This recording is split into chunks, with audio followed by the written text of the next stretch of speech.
मासाहेब ताडकन उभ्या राहिल्या, दोन्ही हाताच्या मुठी आवळल्या, चेहरा लाल बुंदा आणि चेहऱ्यावर सूर्यासारखं तेज आणि कडा आणल्या माझी जाऊ लक्ष्मीबाई.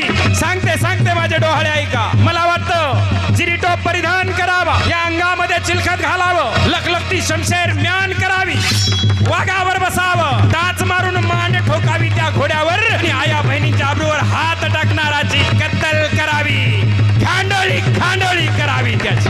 हे अंबिके रणचंडिके वरदायिनी वरदान दे, उन्मत्त ही सिंहासने चिर फाडण्या माझा पुत्र दे. देवीने कौल दिला.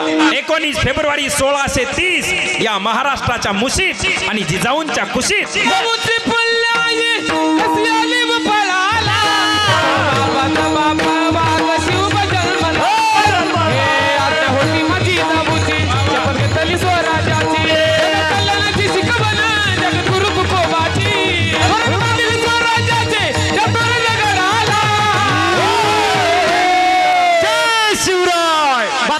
बापा